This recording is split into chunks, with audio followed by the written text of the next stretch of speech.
En varias ocasiones nosotros nos hemos retado. Mire lo que dice el Señor.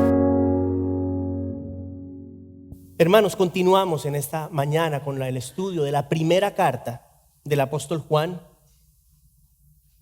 Como hemos dicho permanentemente a través de este estudio, el apóstol Juan busca reafirmar a nosotros los creyentes en Cristo respecto a nuestra salvación. Y hemos hablado permanentemente, esto ya usted lo debe tener muy claro en su mente, en su corazón, que estas pruebas nos sirven para hacer una evaluación, para evaluar nuestra vida y para identificar en ese proceso las evidencias bíblicas de la fe salvífica. Es muy importante.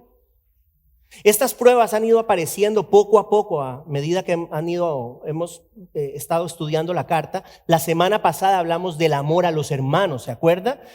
Hablamos sobre el hecho de que el amor a los hermanos es una evidencia muy importante de la verdadera fe. Y el argumento de Juan es muy simple y muy claro. Juan dice, si no amamos a los hermanos en la fe, no tenemos la vida de Dios. Eso es lo que vimos la semana pasada. Eso es lo que él dice. El que no ama permanece en muerte, dijo en el verso 14 de este tercer capítulo que estamos viendo. Y hablamos la semana anterior de un gran vínculo que nos une a todos nosotros. Sí, hemos dicho otras veces, aquí hay gente prácticamente de todo Latinoamérica, virtualmente. ¿Sí? Somos de diferentes naciones, pero somos uno solo en Cristo. Estamos unidos por Cristo y tenemos muchísimo en común, muchísimo en común. Dijimos, por ejemplo, que todos estábamos muertos antes, ¿se acuerda? Esa era nuestra realidad, estábamos muertos en nuestros delitos, en nuestros pecados. Todos éramos miembros de ese reino de las tinieblas, todos. Todos éramos esclavos del pecado, pero hemos sido liberados de esa esclavitud por el mismo Salvador. Todos tenemos el mismo Salvador. Muy importante, todos hemos sido adoptados en la familia de Dios. Eso es clave para entender lo que vamos a hablar hoy. Por eso es que nos llamamos hermanos. Sí, por eso es que a veces, hola hermano, hola hermana, o la hermanita, o el hermanito. Es por eso. O sea, es un argot, pero que proviene de una realidad espiritual, que es que somos hermanos en Cristo, porque hemos sido adoptados en la familia de Dios a través de la fe en el Señor Jesucristo. Por eso nos llamamos hermanos. Y tenemos también algo en común muy especial, y es el mismo destino eterno. El mismo destino eterno. Si usted es un creyente en Cristo, todos los creyentes vamos a estar en el mismo lugar eternamente, lo que la Biblia llama la ciudad celestial, la nueva Jerusalén. Ese es nuestro destino eterno como creyentes. O sea, que es mucho lo que nos une. Es mucho lo que nos une y muy profundo lo que nos une. Y es en base a ese vínculo tan profundo que tenemos entre nosotros que Juan presenta el amor entre nosotros como una evidencia de la fe genuina. Y para comprender lo que vamos a hablar hoy, que le digo, hice un esfuerzo, le pedí al Señor mucha ayuda porque no es un texto fácil. No es un pasaje fácil de comprender y de explicar. Pero para entender lo que vamos a hablar hoy, tenga presente y vamos a hacer hincapié en la realidad gloriosa de la condición de hijos de Dios. O sea, durante este mensaje, tenga en su mente que si usted es un creyente, usted es un hijo de Dios. Hijo de Dios. Todos los creyentes compartimos esa condición de hijos de Dios. El apóstol Pablo lo afirma en la carta a los Efesios. Él dice que Dios nos predestinó para adopción como hijos para sí mediante Jesucristo, conforme a la buena intención de su voluntad. En Juan 1:2 el apóstol afirma que quienes creen en el Señor Jesús son hechos hijos de Dios. El apóstol Pablo afirma en Romanos 8 que el creyente es hecho conforme a la imagen de Cristo. ¿Para qué?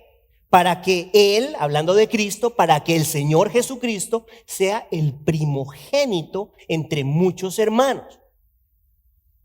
Jesucristo es nuestro hermano. Eso es lo que la Biblia enseña. Si Jesús es el Hijo de Dios, y nosotros somos hijos de Dios por adopción, pues Él es nuestro hermano. Es nuestro hermano mayor. Eso es Jesús. Todo creyente en el Señor Jesús es un hijo de Dios, un miembro de la familia del Señor. Por eso nos llamamos hermanos. Entonces, teniendo esto en mente, vamos por favor, hermanos, a ponernos de pie para leer el pasaje de esta mañana, que lo encontramos en la primera carta del apóstol Juan, en el capítulo 3, en los versos 19 al 22. Primera de Juan 3, versos 19 al 22. Usted puede seguir la lectura si quiere. Tenemos Biblias allí si no tiene la suya. Dice el Señor: en esto sabremos que somos de la verdad, y aseguraremos nuestros corazones delante de Él en cualquier cosa en que nuestro corazón nos condene, porque Dios es mayor que nuestro corazón y Él sabe todas las cosas. Amados, si nuestro corazón no nos condena, confianza tenemos delante de Dios, y todo lo que pidamos lo recibimos de Él, porque guardamos sus mandamientos y hacemos las cosas que son agradables delante de Él. Es palabra de Dios, hermanos. Por favor, tomen asiento. Si usted recuerda una de las pruebas que vimos anteriormente, de estas pruebas para validar la veracidad de nuestra salvación, tenía que ver con la confesión de pecado, la confesión y el reconocimiento de nuestro pecado. Esto lo vimos ya. No sé si usted se acuerda, el apóstol dice: si decimos que no tenemos pecado, nos engañamos, dice. Nos engañamos a nosotros mismos y la verdad no está en nosotros. Luego habla de la confesión y dice: si confesamos nuestros pecados, Él es fiel y justo para perdonar nuestros pecados y limpiarnos de toda maldad. Esos son los versos 8 y 9 del primer capítulo. ¿Qué vemos ahí? Ahí vemos una realidad que está presente en la vida de todo cristiano. De todo cristiano. ¿Cuál es esa realidad? No existe, escúcheme, ningún creyente perfecto. No existe ningún cristiano perfecto. No existe ningún cristiano que nunca peque. En esta existencia es imposible deshacernos por completo de la influencia del pecado. Y no quiero que me malinterprete. Estamos llamados a vivir en santidad, de acuerdo. Ya no somos esclavos del pecado, de acuerdo, porque somos esclavos de la justicia. Nosotros pertenecemos al Señor Jesucristo. Él nos ha comprado con su sangre. Nosotros estamos llamados a morir a lo terrenal que hay en nosotros, a despojarnos del viejo hombre y a revestirnos del nuevo. ¿Qué dice también el apóstol Pablo? Que somos nuevas criaturas en Cristo. Dice: todo lo viejo ha pasado, todas las cosas son hechas nuevas. Esto todo que estoy mencionando es realidad nuestra también. Todo esto es verdad en nuestra vida, pero al mismo tiempo, escúcheme, al mismo tiempo todavía queda algo corruptible en nosotros. ¿Qué es eso corruptible? Nuestra carne, nuestro cuerpo. ¿Por qué? Porque es un cuerpo que todavía no ha sido redimido por el Señor.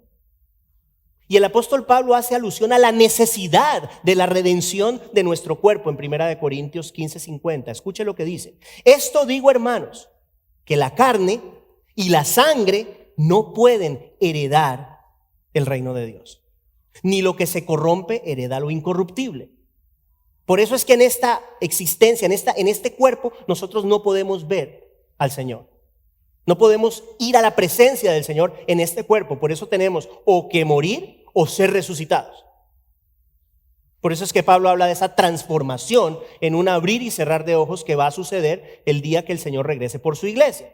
Cuando dice: no, les digo un misterio, no todo el mundo va a morir.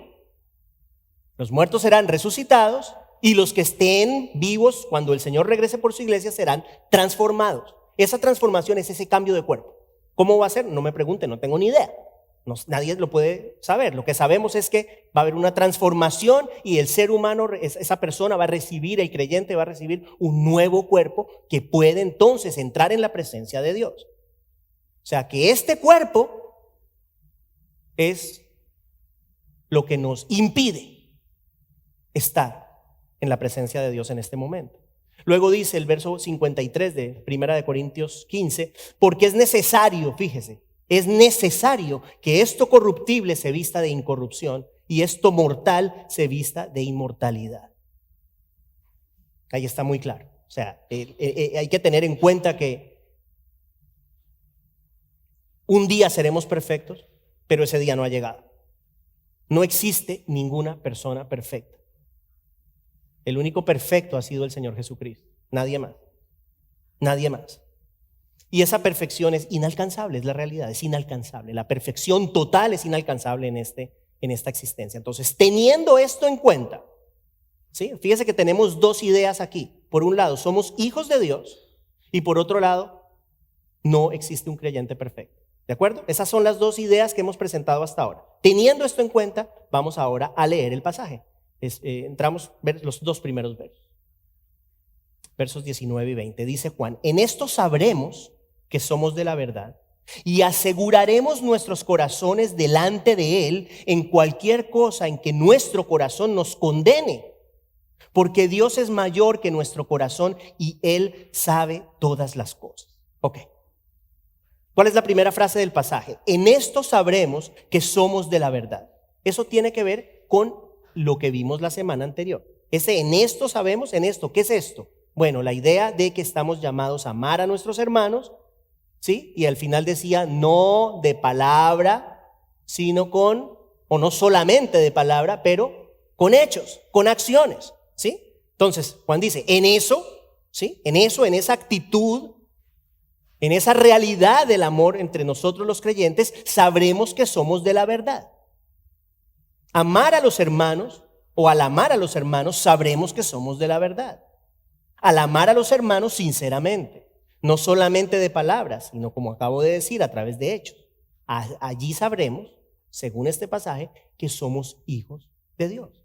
¿Y por qué esta evidencia es importante? ¿Por qué?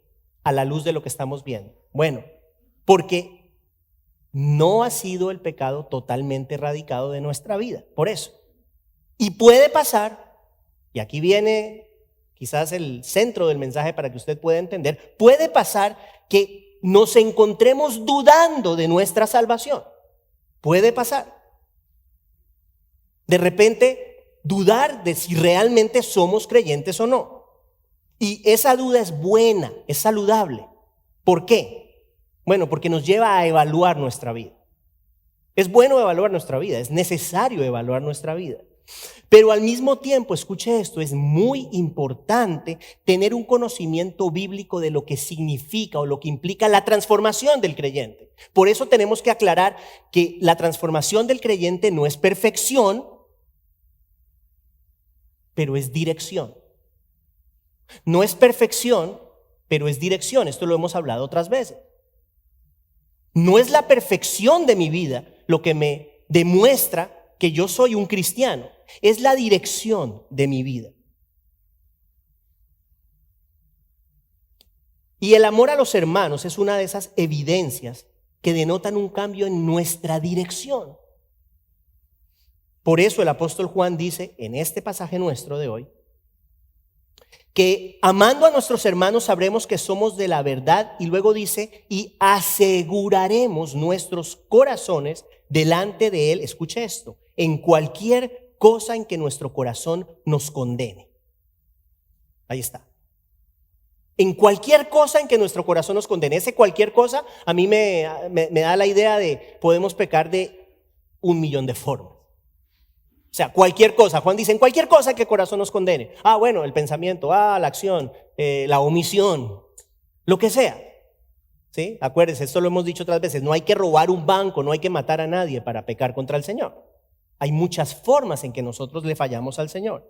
Y aquí el apóstol está haciendo referencia a nuestra conciencia. La conciencia. El ser humano tiene la conciencia dada por Dios. Es un mecanismo que nos permite reconocer como seres humanos de manera general lo que es bueno y lo que es malo.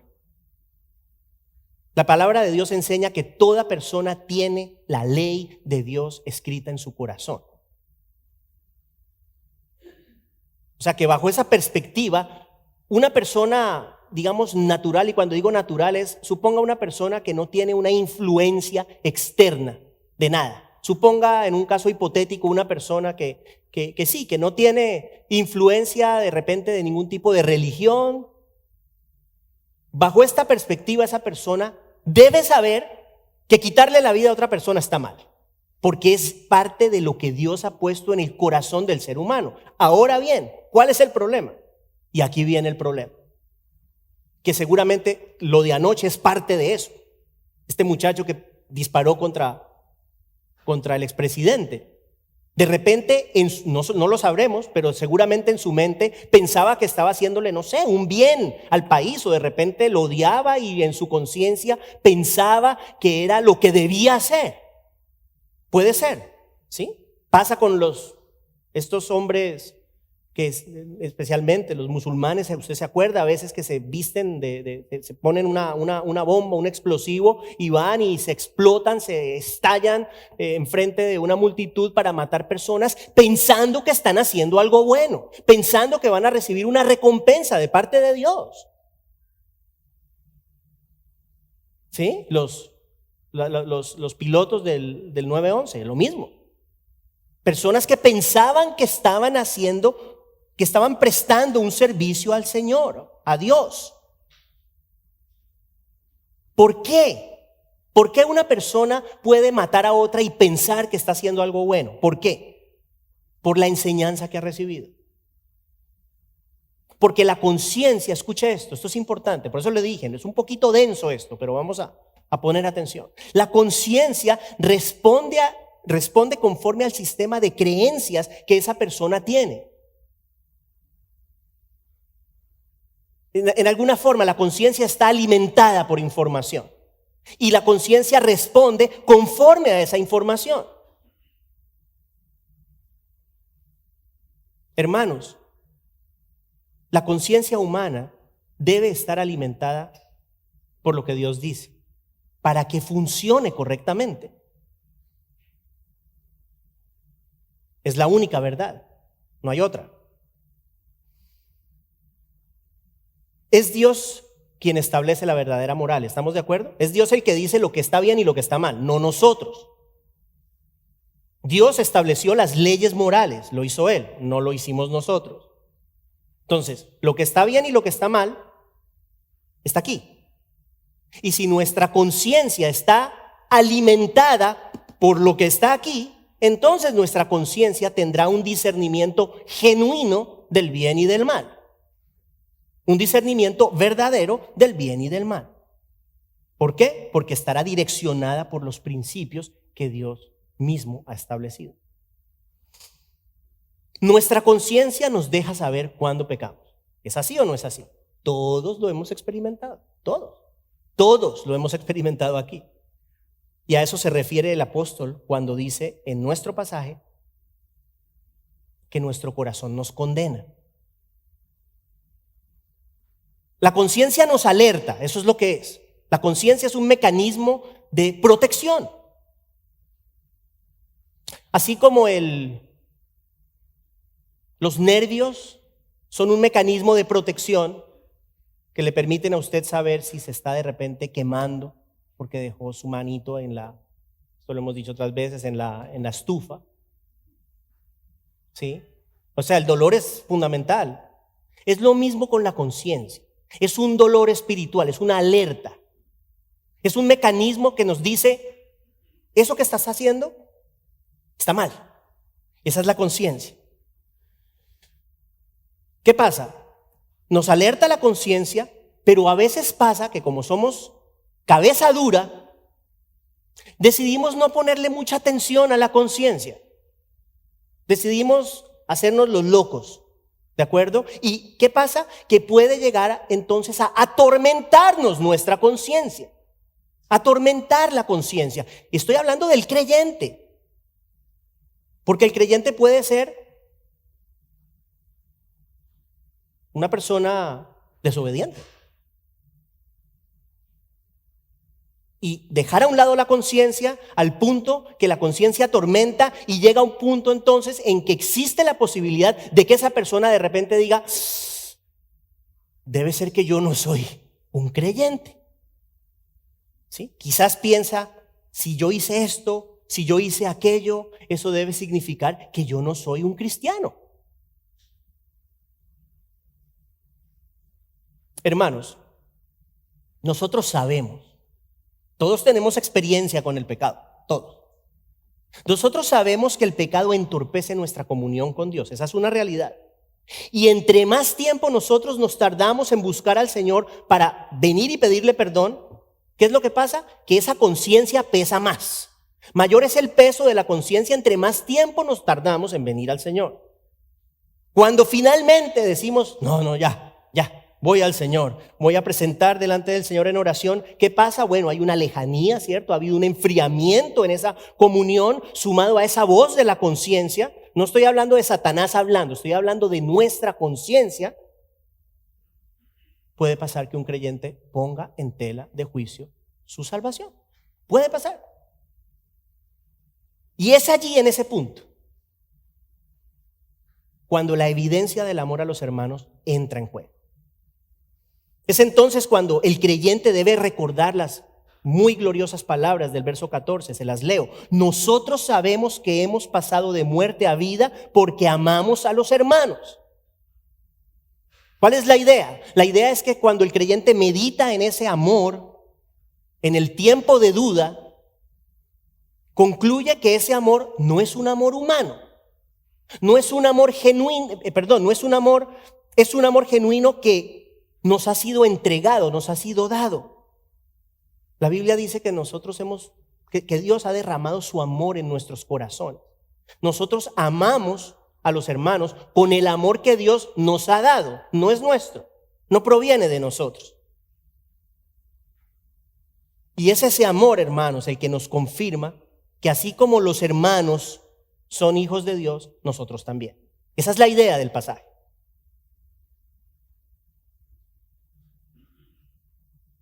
Esto es clave lo que le voy a decir ahora. Nuestra condición de hijos es permanente. Permanente. Los que tenemos hijos, ¿qué puede hacer un hijo para que deje de ser hijo? Nada. Así uno puede decirle a un hijo, ya no eres mi hijo, sigue siendo el hijo. ¿Sí o no? No hay nada que un hijo nuestro puede hacer para dejar de ser nuestro hijo. Lo mismo sucede con nuestra condición de hijos delante de Dios. Hermanos, esto es algo muy hermoso. El pecado no puede cambiar nuestra condición de hijos. Una vez somos hijos. Una vez somos hijos. Leo tiene una canción muy linda que está basada en Romanos, que dice, nada nos podrá separar del amor de Cristo. Es por eso, hermanos, que si en algún momento la voz de nuestra conciencia llega a hacernos pensar que quizás no somos creyentes genuinos, el apóstol Juan nos recuerda al final del verso 20, mire lo que dice. Él dice que Dios es mayor que nuestro corazón y Él sabe todas las cosas. ¿Qué es lo que está diciendo?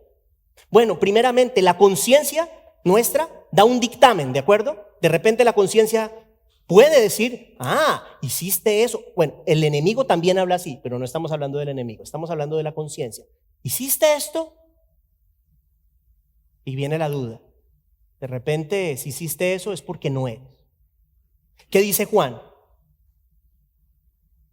Que Dios es mayor que nuestro corazón. ¿Qué significa eso? El Señor ha dado un dictamen con respecto a nosotros.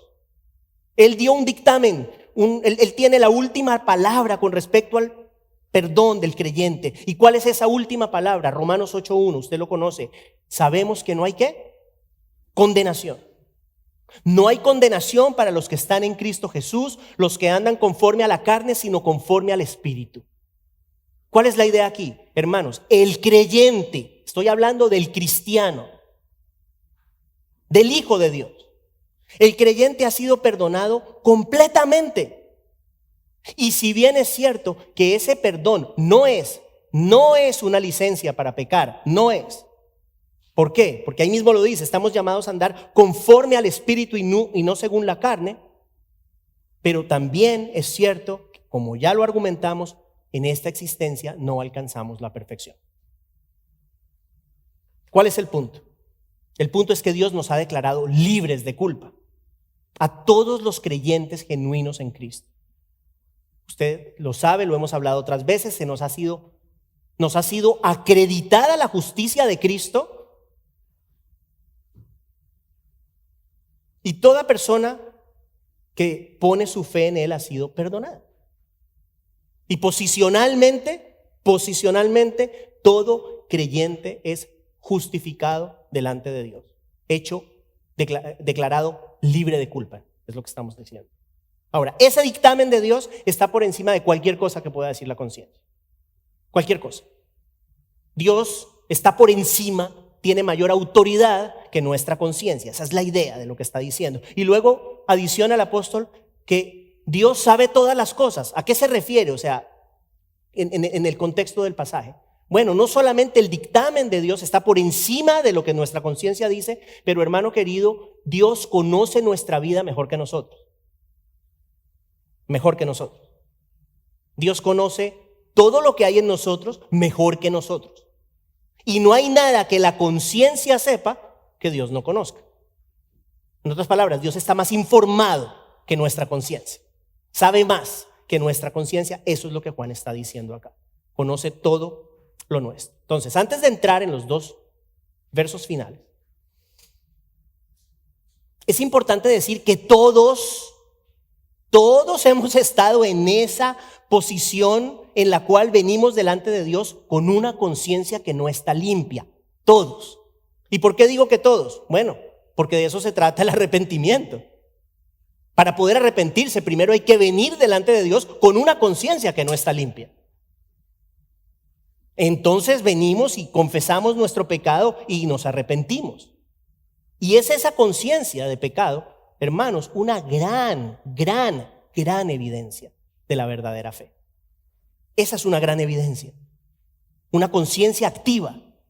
Una conciencia que nos alerta cada vez que pecamos contra el Señor. Eso es signo de vida espiritual. ¿Se da cuenta?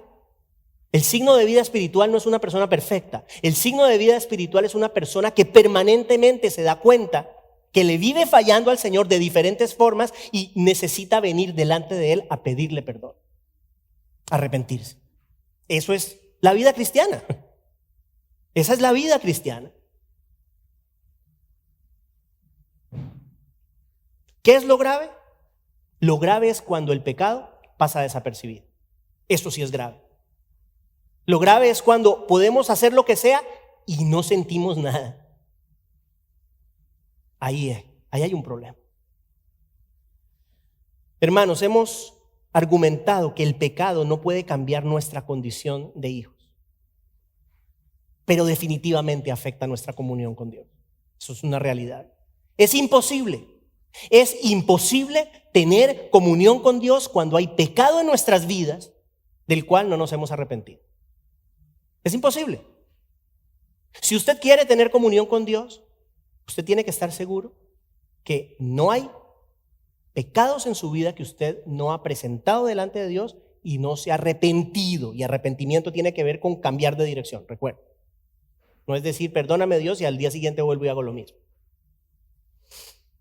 El pecado crea una barrera entre nosotros y el Señor. Eso lo sabemos, lo vimos desde el jardín de Edén. Cuando Adán y Eva pecaron, lo primero que hicieron fue esconderse. Solamente, hermanos, cuando nosotros venimos arrepentidos delante de Dios, esa barrera se derriba por completo y se restablece la comunión nuestra con Dios. Repito, todos hemos estado allí. Todos hemos estado en un momento en el cual nuestra comunión con Dios se ve afectada. Todos. ¿Qué tanto nos afecta? Depende de qué tanto nos tardamos, hermanos, en arrepentirnos. Por eso es que es clave. Por eso es que es clave cuando fallamos ser rápidos para venir ante el Señor y pedirle perdón. En lugar de quedarnos en la posición contraria. No, yo no soy digno, yo no puedo, yo no debo. Y entonces, entre más tiempo pasa, es peor. Ahora, cuando esa barrera es derribada, cuando se restablece nuestra comunión con Dios, hermanos, pasa algo muy lindo y es que nuestro corazón, como dice el texto, ya no nos condena y experimentamos nuevamente la paz interior y el gozo del Señor. Y es sobre esa paz y sobre ese gozo, sobre ese restablecimiento de nuestra comunión con Dios, que el apóstol Juan habla en el verso 21 de nuestro pasaje. Dice: amados, si nuestro corazón no nos condena, confianza tenemos delante de Dios. Qué lindo esto. Vamos a considerar primero qué significa delante de Dios. ¿Qué está queriendo decir Juan cuando nos habla de estar delante de Dios? No tiene que ver con el momento en que un día estaremos en la presencia de Dios físicamente, viendo a Cristo cara a cara. No está hablando de eso. Se está refiriendo al acercamiento que nosotros como cristianos tenemos a Dios a través de la oración. De eso está hablando. Entonces, estoy casi terminando, pero quiero que pongan mucha atención porque lo que vamos a hablar y lo que falta del mensaje es muy importante. Es muy importante y vital, hermanos, que como creyentes nosotros comprendamos el gran privilegio que tenemos al orar. Todos, y yo soy uno de ellos, no me excluyo, todos a veces pecamos de ligereza a la hora de orar. Ligereza. O sea, una cosa a veces mecánica. Nos pasa todo el tiempo, a mí me pasa todo el tiempo. Gracias, Señor, por esta comida, amén. Todos lo hacemos. Ahora bien, para que tengamos perspectiva de lo que es la oración, brevemente, y esto ustedes lo saben, algunos porque lo hemos hablado. Hermanos, en tiempos del Antiguo Testamento, solamente un hombre, el sumo sacerdote, y solamente una vez por año podía entrar en el lugar santísimo, que es el sitio donde estaba el arca del pacto que contenía las tablas de la ley que Dios le había dado a Moisés en el monte Sinaí. Una vez al año podía entrar el sumo sacerdote a la presencia de Dios para hacer expiación por los pecados propios y del pueblo. Cualquier otra persona que entrara irremediablemente moriría. Hermanos, gracias al Señor Jesucristo, ustedes y yo, los creyentes, tenemos acceso al trono de Dios. Cada vez que venimos a orar, cada vez. El autor de Hebreos lo dice de esta manera en Hebreos 4:16. Dice: por tanto, acerquémonos con confianza al trono de la gracia para que recibamos misericordia y hallemos gracia para la ayuda oportuna. Luego en el capítulo 10 dice lo siguiente: entonces, hermanos, puesto que tenemos confianza para entrar al lugar santísimo, ¿por qué? Por la sangre de Jesús. Por un camino nuevo y vivo que Él inauguró para nosotros por medio del velo, es decir, su carne. Y puesto que tenemos un gran sacerdote sobre la casa de Dios, dice: acerquémonos con corazón sincero, en plena certidumbre de fe, escuche, teniendo nuestro corazón purificado de mala conciencia y nuestro cuerpo lavado con agua pura. Escúcheme. Cuando nosotros oramos, entramos en la presencia de Dios. Cuando nosotros oramos, estamos frente al trono de Dios. Gracias al sacrificio del Señor Jesucristo en la cruz. Y cuando nosotros venimos ante el Señor, teniendo nuestro corazón, como dice el texto, purificado de mala conciencia. En otras palabras, cuando venimos al Señor para confesar nuestras faltas delante de Él, para arrepentirnos delante de Él, entonces y solamente entonces sucede algo absolutamente maravilloso, hermanos. Experimentamos una confianza que produce el tener la paz de Dios en nuestros corazones. Es la paz que disfrutamos cuando decidimos darle la espalda al pecado y abrazar a nuestro Dios. Y parte de lo que implica esa confianza es lo que Juan presenta en el último verso del pasaje, verso 22, donde leemos algo maravilloso. Escuchen. Y todo lo que pidamos lo recibimos de Él, porque guardamos sus mandamientos y hacemos las cosas que son agradables delante de Él. ¿Qué vemos ahí?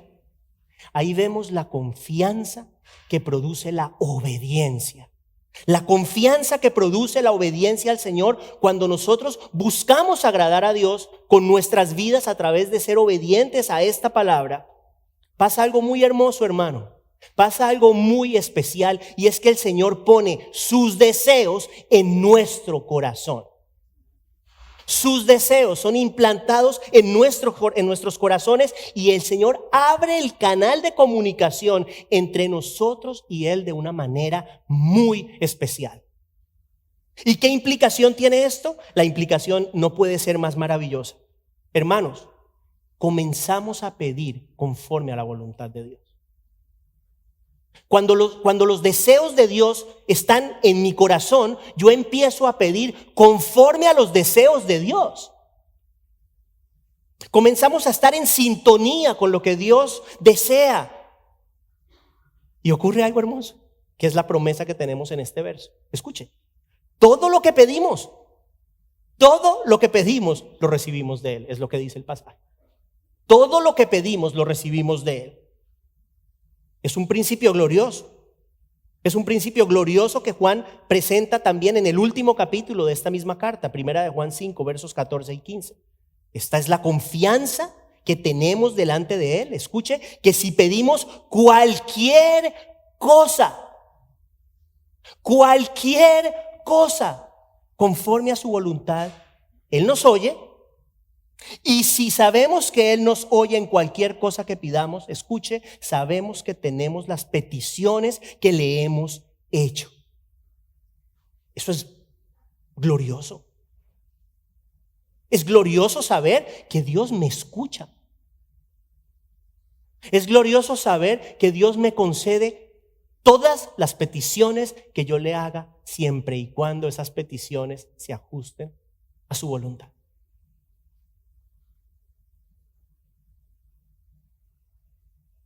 ¡Qué gran promesa! Yo pregunto, ¿qué puede darnos más certeza y seguridad y confianza que saber, no solamente que nos oye, pero que nos concede todo, no la mayoría, todas las cosas que nosotros pidamos, pero la clave viene aquí, conforme a su voluntad? Esa es la clave. El mismo Jesús lo dijo también, Juan 15:7. Él dice, si permanecen en mí y mis palabras permanecen en ustedes, pidan lo que quieran y les será hecho. Lo dijo Él. O sea que no solamente tenemos el privilegio de acercarnos al trono de Dios de una manera que era imposible antes. Entendamos eso. Si usted y yo hubiésemos nacido en tiempos del Antiguo Testamento, hubiese sido imposible para nosotros tener este tipo de comunión con Dios que hoy podemos tener. Pero no solamente podemos entrar en su presencia, tenemos la certeza que nos escucha y nos concede toda petición que hagamos conforme a su voluntad. Entonces, terminando, a la luz de esto que hemos hablado, número 1, tenemos que evaluar cuál es nuestra actitud ante la oración. Ok, hoy entendemos seguramente algo que de pronto algunos no sabían, y es que a través de la oración entramos en la presencia de Dios. Entonces la pregunta es, ¿cómo ha de afectar esta verdad mi reverencia al orar? Mi reverencia al orar. Este ejemplo bobo lo he puesto otras veces, pero si estamos aquí en la iglesia y entra alguien famoso, va a haber reverencia, ¿no? Llegó Pepito. Hermanos, si tenemos reverencia hacia los hombres, ¿cómo no vamos a presentar y a mostrar reverencia ante el Señor? También es importante, y esto es fundamental, analizar el contenido de nuestras oraciones. No sé si usted a veces ha analizado sus oraciones. ¿Por qué? Porque el contenido de nuestras oraciones es un indicativo de dónde estamos espiritualmente con el Señor. Si nosotros nos encontramos frecuentemente pidiendo cosas o bendiciones relativas principalmente a nuestra vida en este mundo, eso dice algo. Y por favor, no me malinterprete. Yo no estoy diciendo que está mal pedir por un trabajo, yo no estoy diciendo que está mal pedir por salud, yo no estoy diciendo que está mal pedir por protección, yo no estoy diciendo que está mal pedir por una casa. Yo no estoy diciendo que eso está mal, pero sí estoy diciendo que si ese es el contenido primario de mi oración, lo más seguro es que mi corazón no está alineado con el corazón de Dios. ¿Por qué? Porque yo no puedo tener la certeza absoluta de que Dios quiere este trabajo para mí, o que el Señor me quiere sanar, o que el Señor quiere que yo tenga esa casa. Puede ser, puede no ser. O sea, que lo pedimos, ¿de acuerdo? Pero es distinto cuando nuestras oraciones se enfocan en lo que nosotros sabemos que es la voluntad de Dios. Hay una gran diferencia. Le voy a dar algunos ejemplos. Este ejemplo es muy claro. Al Señor le preguntan, ¿no? Al Señor Jesucristo le preguntan, ¿cuál es el mandamiento más grande? Y Él menciona dos, ¿se acuerdan? Querían hacerlo caer y Él, siendo Dios, no pudieron. Resume todo en dos cosas. Si yo oro, si yo le digo al Señor, Señor, por favor ayúdame a amarte con todo mi corazón, con toda mi alma, con toda mi mente, con todas mis fuerzas. Señor, por favor ayúdame a amar a mi prójimo como a mí mismo. ¿Usted cree que si el Señor, que si usted dice y pide eso con un deseo genuino, ¿usted cree que el Señor no se lo concederá? La respuesta es, se lo tiene que conceder. ¿Por qué digo yo se lo tiene? No es que yo le esté diciendo a Dios, usted tiene que hacer eso. No, es que lo tiene que hacer porque esa es su voluntad. Su voluntad es que lo amemos. Entonces, si yo conecto las dos ideas y pido conforme a su voluntad, ¿qué va a pasar? Pues que me lo va a dar. O sea que usted puede tener la certeza que si usted le pide al Señor consistentemente, Señor, ayúdame a amarte más y más y más y más, ¿qué va a pasar? Su amor por Dios va a crecer. Tiene que pasar. Tiene que suceder. Porque es un principio bíblico. Señor, ayúdame a ser el esposo.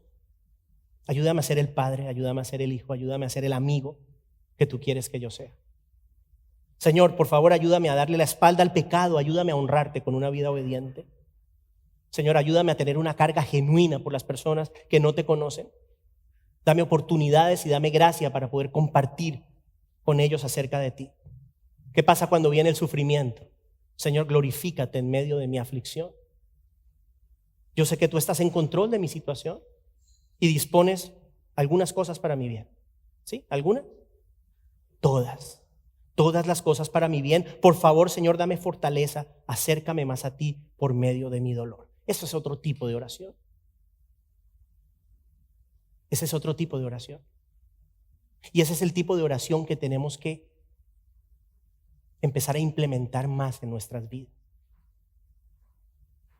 Son ejemplos de oraciones que se ajustan a la voluntad de Dios para la vida de los creyentes. Hermanos, termino diciendo que la seguridad del creyente en Cristo es absoluta. El verdadero creyente jamás será separado de Dios. ¿Por qué? Porque su condición de hijo por medio de la fe en Cristo es irrevocable. Para evitar caer en cualquier tipo de duda, hermanos, respecto a nuestra salvación, ya les dije, debemos ser rápidos para venir ante el Señor en arrepentimiento cuando pecamos, y si así lo hacemos, nuestra conciencia quedará limpia y nuevamente podremos restablecer nuestra comunión y nuestra confianza. Y finalmente les digo, es importante, hermano, a la luz de todo lo que hemos visto, evitar pecar. Es importante evitar pecar. Sí, el Señor nos ha perdonado, es cierto, pero estamos llamados a mortificar diariamente el pecado en nuestras vidas. Estamos llamados a vivir vidas santas para la gloria y la honra de Dios. Oremos. Padre, damos las gracias a ti en el nombre de Jesús por tu palabra. Damos gracias a ti porque siempre nos confronta y nos ayudas a poder comprender, Señor, los distintivos de la verdadera transformación. Ayúdanos a siempre reconocer que tu dictamen está por encima de nuestra conciencia, y si alguna persona aquí que es un creyente genuino ha tenido quizás dudas con respecto a su salvación, te pedimos que le reafirmes la realidad de su salvación y que al mismo tiempo le traigas convicción de pecado, para que cualquier pecado que esté atravesando en su vida, Señor, que esté viviendo en su vida, lo puedan abandonar para poder restablecer esa comunión y esa confianza que tenemos, Señor, de poder venir a ti con una conciencia limpia, y cuando así lo hacemos, Señor, y sabiendo que si pedimos conforme a tu perfecta voluntad, todo nos es concedido. Gracias por esa gran promesa, Señor. Llena nuestros corazones de tu voluntad. Llena nuestras peticiones de tus peticiones, de tu voluntad. Permite que nuestros corazones estén en sintonía con tu corazón. Damos gracias, Señor, y te bendecimos en el nombre de Jesús. Amén.